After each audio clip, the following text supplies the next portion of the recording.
And, Katya, as an example, has her PhD from Brown and then her postdoc from Johns Hopkins. I think one thing that I'm telling everyone out there is if you look for the scientists rather than the school, Mm, they will be there, right? So, hmm Katya chose to be here, right?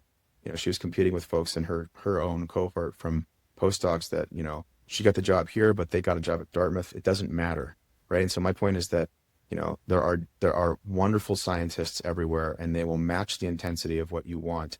And by doing good science, I mean simply don't fudge your data, don't do stupid things like that. Yeah. Look for rigor and look for no easy way out, right? Mm, A challenge for folks at schools where there's less funding is we're going to have to find ways to cut corners, if you will, not like necessarily, you know, finagle it, but ultimately try and do a cheaper version of something, right? mm, And if you have a certain type of technique that's not offered broadly at your school, or if you are wanting to bring a technique to your school or even collaborate with someone that has that, reach out because it can enhance the data that you have currently and enable you to do something else that you have access to immediately that ultimately wouldn't have been informative until you have that extra data from something that might be less accessible to your school.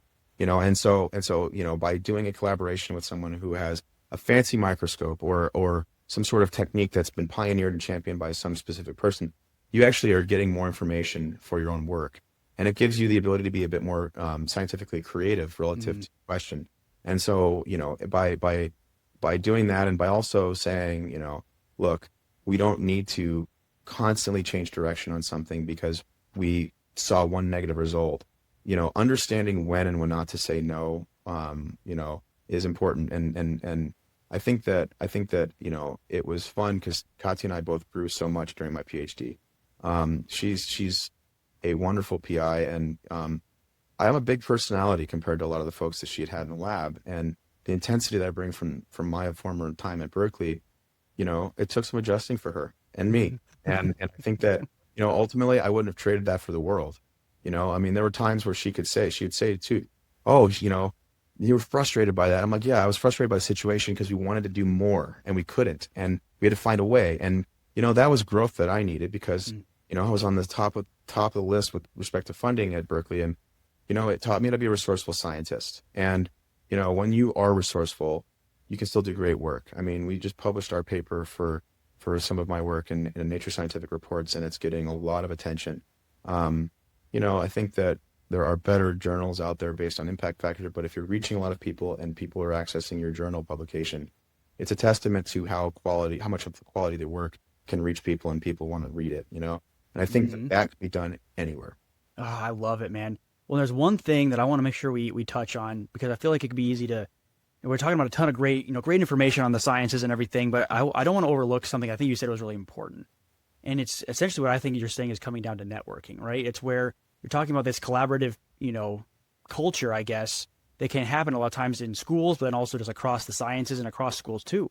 Mhm. And I think you said like, hey, if you're thinking about collaborating with somebody or whatever, then shoot them an email. Like if they're busy or if they can't do it right now or they don't want to, they'll probably tell you, right? But I think, and correct me if I'm wrong here, but I think something that folks like myself that are more in the business world as opposed to the sciences that we could probably learn from folks like you in the sciences is that when you guys are reaching out to collaborate, you guys are probably very specific, saying like, hey, hey James, I'm working on such and such. I think that you and I make sense to work together on this. Here's why. Here's what I think you could contribute.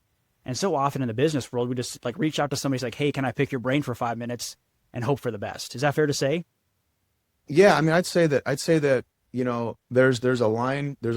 So it's a little bit of Goldilocks, right? So when you're Mm, reaching out to somebody in science and in business too, we do this as well. You want to understand it from their perspective. It's about being receptive and empathetic to the person that you're trying to reach out to. It's like if it was me reading this from you, right? What would I want? And what I like to do is I like to say, here's the topic, here's what we're talking about, mm, but don't do too much detail right away. That's scary too, right? I think that by saying too little, you might be showing them less confidence than you would like to because you're saying, hey, I'd just like to talk to you. It's like, well, do you have a plan on what we want to talk about? Right? Because a lot of folks that you reach out to are generally in business, especially, are folks that are really, really, you know, valuable to you and yeah. their time is valuable. And And the idea here is, if you recognize that that's the case, and in business sense, for example, you Hmm. have to say, look, I acknowledge how valuable your time is, and I know why I want to reach out to you, and here's why. And it's okay if you've got no time for that. I just definitely wanted to try, because worst case scenario, they'll say no.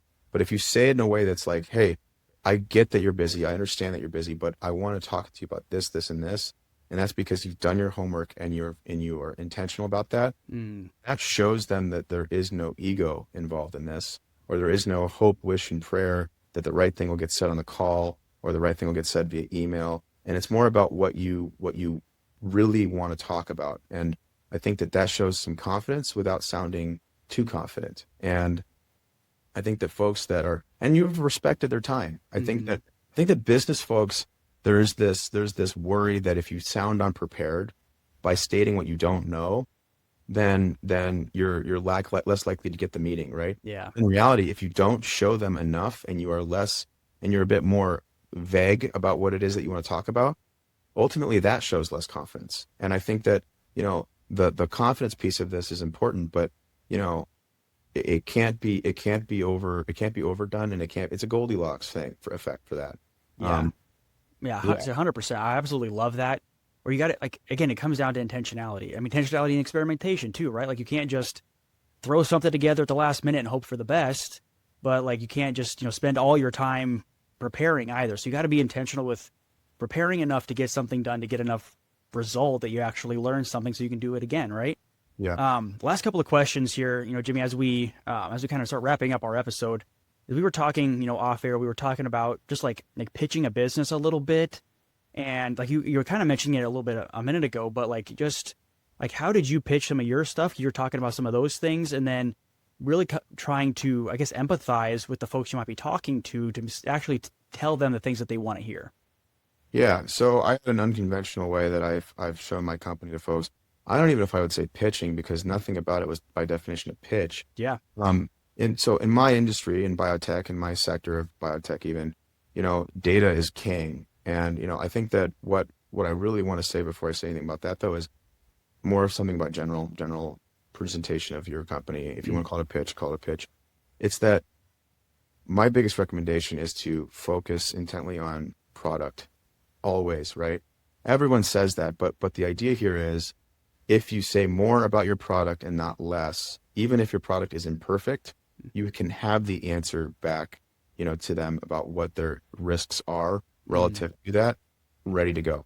And that's showing preparation, and that's showing there is an actual plan in place, right? I think that too many folks are too scared to disclose what hasn't worked or what could not work, and they get stuck in that. And Yeah. then, an investor will eat you alive with questions if you're pitching, right? So, in my case, I had a product ready to go, and my product was backed by data, right? And to be honest with you, I didn't really have a pitch deck. I Mm. never used a pitch deck. I never had a business plan in place. I said, here's what we're going to do. Here's what we're focused on. And then as we go, this is how this will evolve. Because in my world, in biotech, things are very dynamic. Yeah, Right. you have a plan. We have a business plan now. We've clearly got a series of focal points: Q1, Q3, mid, long term, short term, everything, right? Um, but it grew out of a place of excitement around the product.